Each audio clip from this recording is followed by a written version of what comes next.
Okay, so today we're actually going to be just reviewing the yamas. Let's take a look at yama number 1. Yama number 1 was ahimsa, right?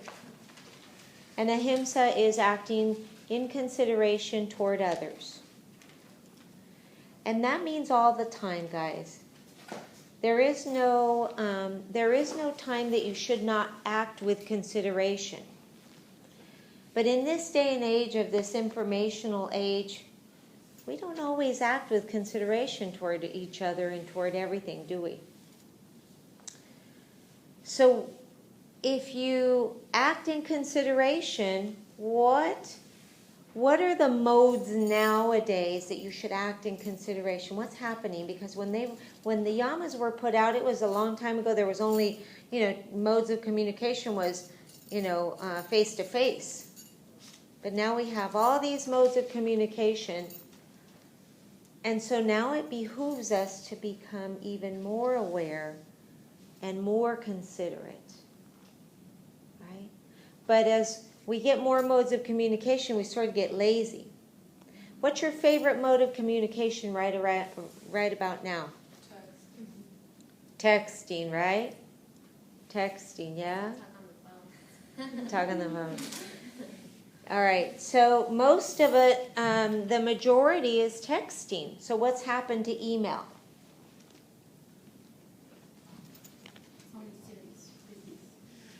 What happened? Only serious business if email. Only serious business, or what happens to an email?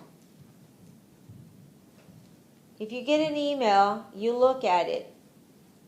What happens to it? Sometimes you don't write back. Yeah, you don't reply. Now, is that acting in consideration? No, it's not. See? You're violating ahimsa. If you get an email, you should at least say, thank you for the information. I got it. I'll check it out. At least. At least. Or even just got it, right? Acting in consideration. Right? And the same thing with a text. How many times doesn't somebody text you nowadays? And what happens? You read the text and, I know they know I got it. But is that really, remember what I said, you have to be proactive. Because if you're not proactive, then what you're doing is opening the door for other people to do the same thing. Now, as busy as I am, I do my darndest to answer every text, every email, and every call as I can. I'm just as busy as you guys, if not a little bit more, yes? So we have to act in consideration. What other mode of communication is there nowadays?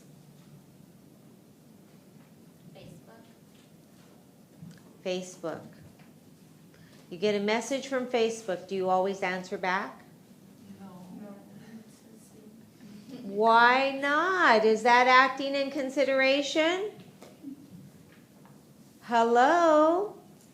Do you see what I'm saying? We have to apply this into our daily life every day, all the days, 24/7. Right? And the interesting part about this is that this communication circle is coming all the way around. Let me ask you one by one. How do you like to be communicated to? I'm more of a face-to-face. Okay. You? Messenger. The Facebook Messenger. You would rather than to have somebody in front of you, you'd rather talk that way?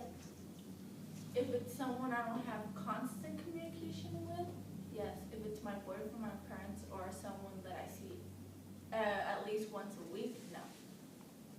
So it depends. Okay. Face-to-face or phone call. Okay. Yeah, me too. Face to face. Okay. Face to face. Okay. Face to face. Danny? Daniela? I like to talk to people face to face. Yep. Phone call. Phone call or face to face? Okay. Face to face. texting preferring instead of a face-to-face? Well, okay, I don't like making calls, but I prefer to text, but if I have the chance to see someone in person, I'll talk to them. Okay, so face-to-face texting next. Okay. Yeah, same thing as her. There is a room full, and everybody here has said face-to-face. Do you see what's happening? We are now in what's called the social revolution. But even in this social revolution, you can still feel isolated if you're behind a computer. So nothing yet has taken the place of face-to-face, right? What ends up happening is this. When we don't act with ahimsa, here's what happens. What it has done for us is this.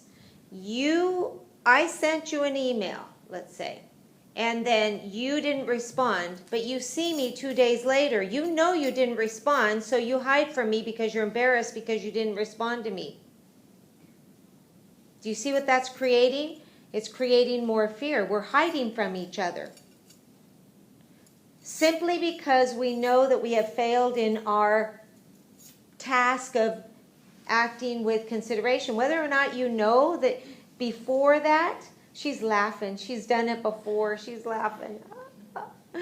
Yeah, that's exactly what happens. That's what's happened to us, is made us more fearful. This social communication has made us more fearful. But if we would act with ahimsa, you would stand in your power. And that's what all these yamas are all about, guys. Standing in your power. If you get an email, if you get a text, if you get a phone call, you return that phone call. Even if it is just to say, hey, I got your phone call, or hey, I got your email, hey, I got your text. Because if not, then it pushes us into the realm of fear, and we don't stand in our power. We don't stand in our power. Instead, we move and find other reasons to avoid that person. And what does that do for relationships? You make me feel really guilty now.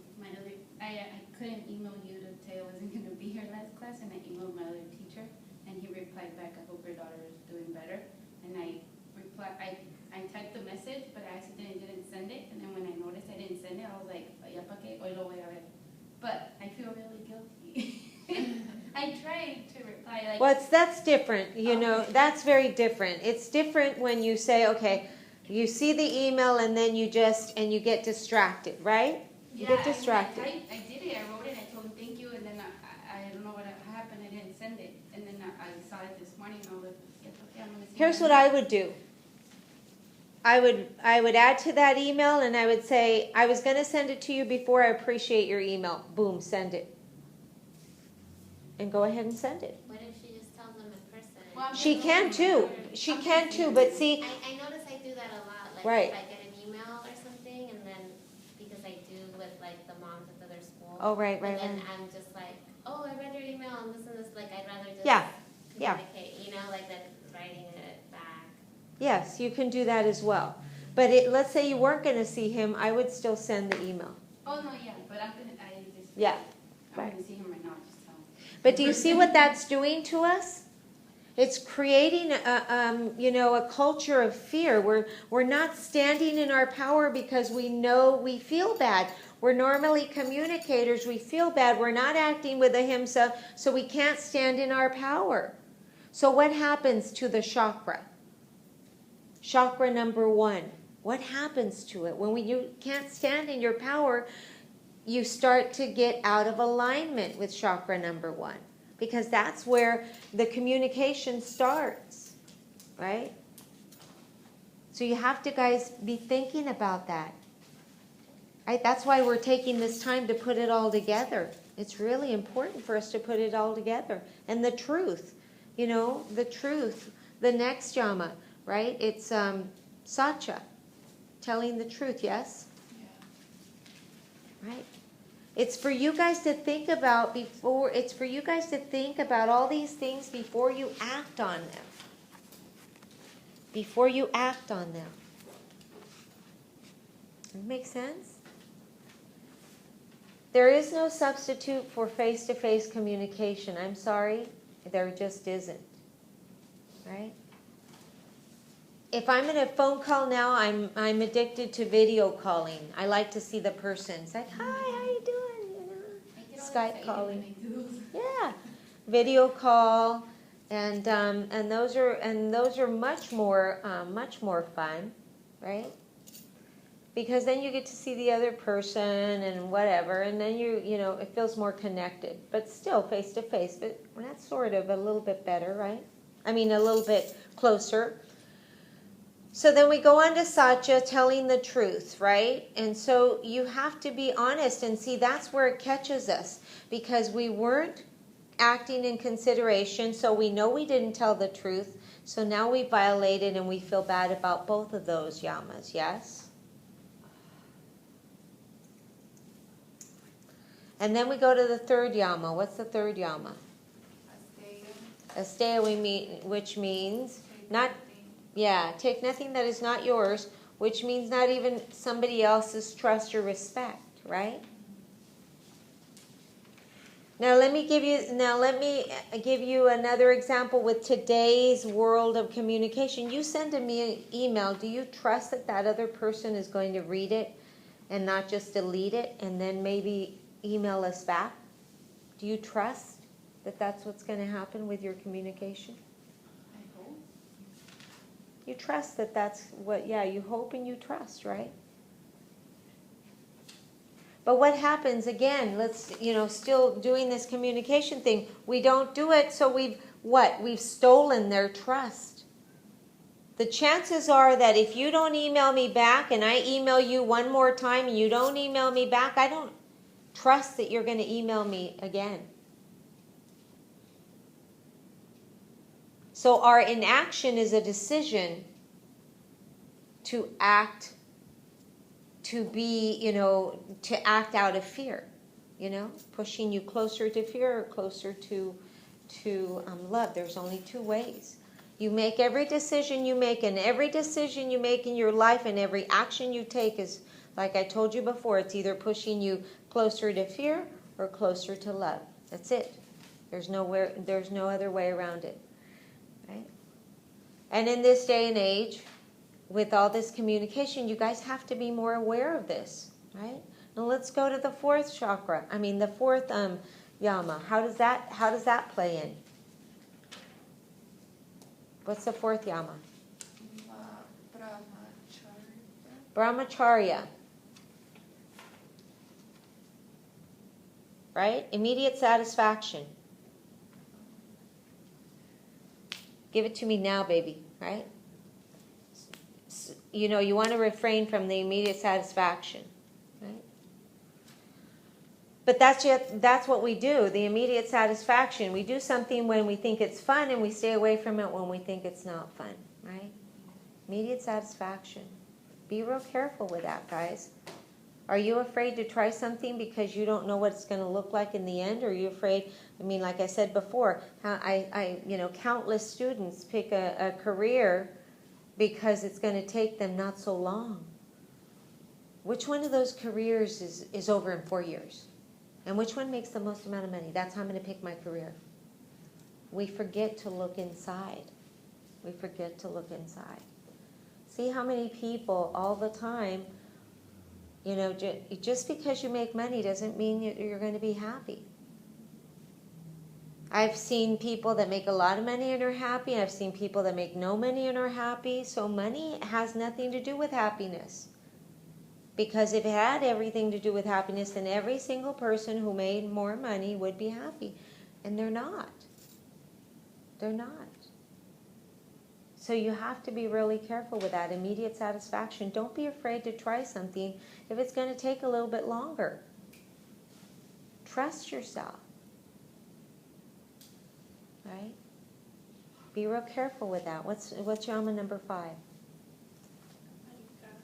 Aparigraha, and it means hands off. And what else?